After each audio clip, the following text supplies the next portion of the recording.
Amb una llarga trajectòria ecologista i compromís polític, Santi Vilanova és autor de diverses obres sobre ecologisme i d'economies alternatives i de consum a Catalunya.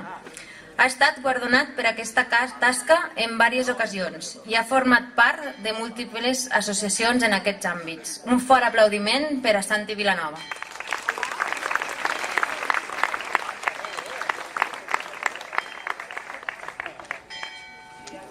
Bona nit a tothom. Miravet formarà part també, avui, de l'inici de la revolta social independentista de les Terres de l'Ebre, a la que s'hi afegiran totes les comarques de la nostra nació, amenaçada i quasi arruïnada per un autonomisme covard.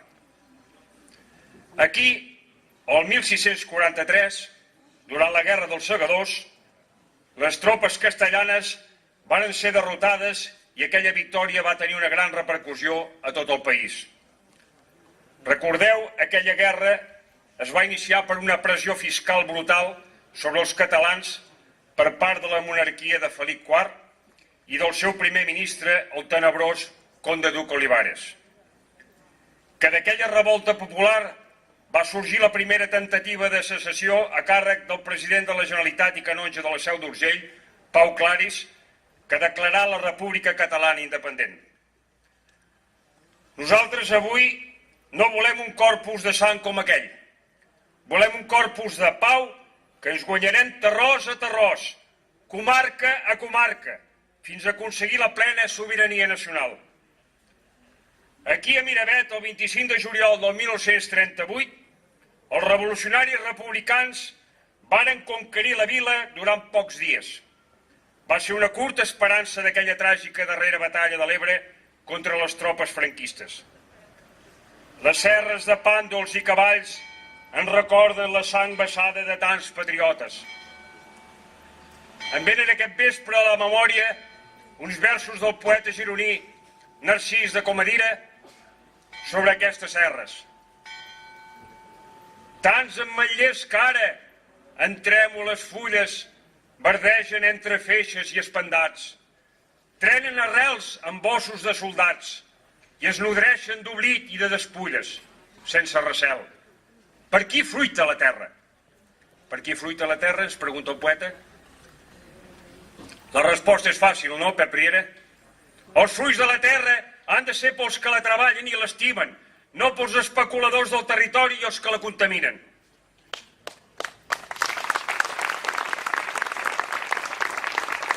Sí, companyes i companys, quan un dia tinguem un estat propi, aprovarem un banc de terres per salvaguardar les terres fèrtils i per blindar-les, perquè no passi el que volen fer aquells que es diuen patriotes al delta del Llobregat, aquesta ignomínia que és el projecte Eurovegas.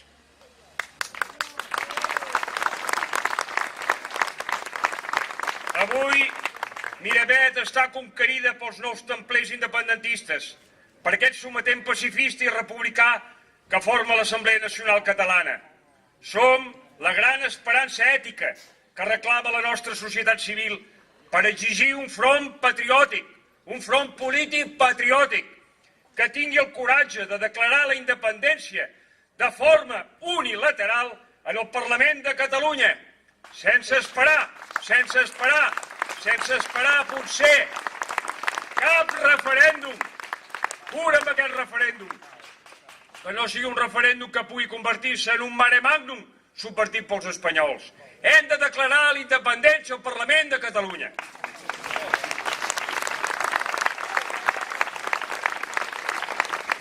Una Assemblea Nacional Catalana que ha nascut per la colossal decepció que tenim dels partits catalanistes que no saben ni volen unir-se per damunt dels seus egoismes en unes circumstàncies tan dramàtiques i terminals per a la nostra economia autòctona i per a la nostra dignitat nacional.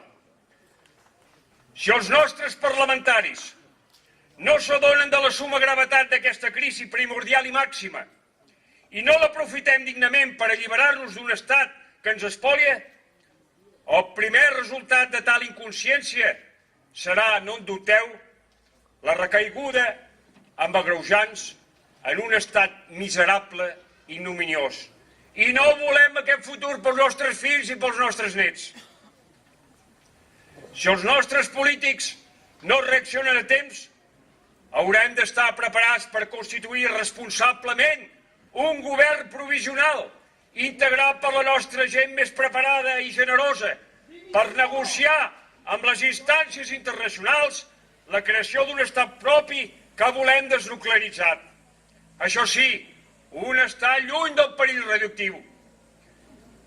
Sabeu que si s'allarga la vida de les centrals nuclears d'Ascó i Vandellòs, és probable un accident com el de Fukushima, que destruiria la nostra terra, el nostre riu Ebre, la nostra salut. Seria heredar una terra lliure, però erma. És una irresponsabilitat total i absoluta dels nostres polítics al govern de la Generalitat que no tanquin les centrals nuclears d'aquest país.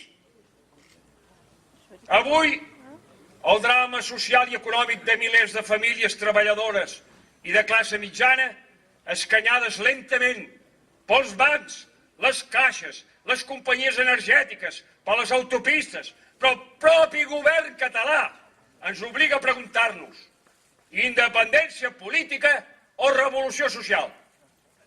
Jo sóc dels que optaria per les dues alternatives alhora i coordinades.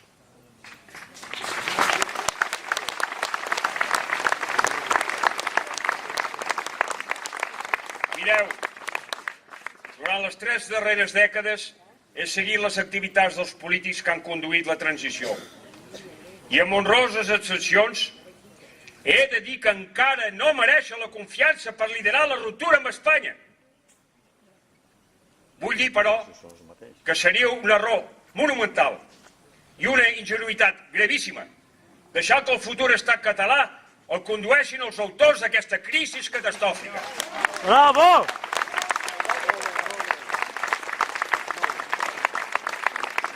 Els responsables de la nostra vida pública no s'adonen encara o es resisteixen a admetre el que inevitablement esdevindrà.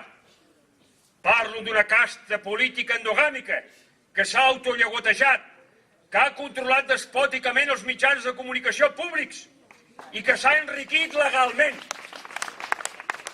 La política ha estat per molts d'ells un instrument d'accés social i econòmic, un estatus que no haguessin aconseguit mai exercint honestament la seva professió.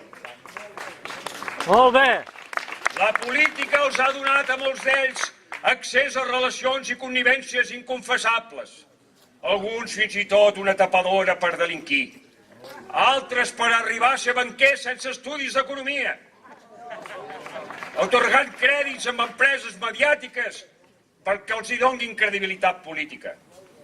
Polítics que es diuen nacionalistes, navegant amb llocs de luxe amb militars espanyols per la Costa Brava. Polítics clients assidus de l'Hotel Ritz de Madrid. Polítics viatjant en paradisos exòtics i fent safaris. Polítics nacionalistes espoliant els nostres cenacles culturals i artístics.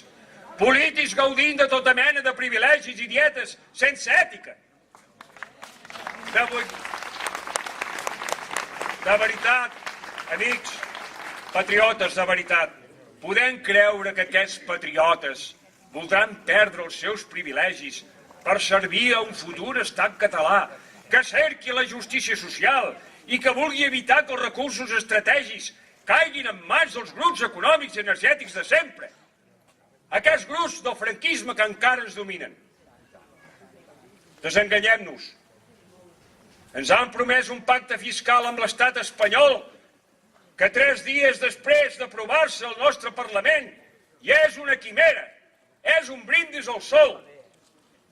El president Mas ha declarat fa 2 dies: si ens diuen que no hi ha res a parlar, s'ha acabat. Doncs s'ha acabat, president, s'ha acabat. Molt bé, fora! Bravo!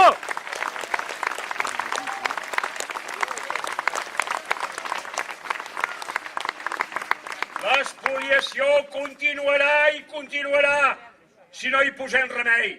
deixant Catalunya cada dia més arruïnada. No intentem defugir-ho. Catalunya camina inexorablement cap a una pacífica revolta social i política sense precedents i que cap servei d'ordre públic podrà aturar. Desobediència civil si cal, com a primer pas per alçar-nos contra aquesta injustícia. Desobediència civil si cal, com la que propugnava Gandhi i Martin Luther King. Mobilització pacífica i nacional com la que pregonava Lluís Maria Xirinacs i per la que va deixar-se morir l'11 d'agost del 2007 a Ogassa. Qui se'n recorda de Xirinacs? Contra l'engany d'una Europa dels banquers i del capitalisme sense ànima, d'aquest fons monetari internacional que ahir ara deia i demana més mà dura per Catalunya. Desobediència contra un estat espanyol encara feudal. Serem vigilants també d'un govern de la Generalitat que per la seva pròpia supervivència genera una permanent confusió dels valors catalanistes. En una societat de creixement especulatiu com la que ens han acostumat a fer viure i que desenganyem-se, no tornarà. Els hi hem de transmetre als nostres fills i nets, no tornarà. Puc entendre que per molta gent sigui inversemblant pensar en una revolta que acabi amb aquesta llarga transició espúria. Però el que els emèrits analistes polítics i aquests saberuts contertulians que surten cada dia a les televisions, especialment a TV3, consideren improbable, pot acabar sent possible. Una altra Catalunya lliure i esperançada ha de néixer, amigues i amics, d'aquest fangar. Treballem, doncs, amb l'Assemblea Nacional Catalana per aquest ideal des d'avui mateix.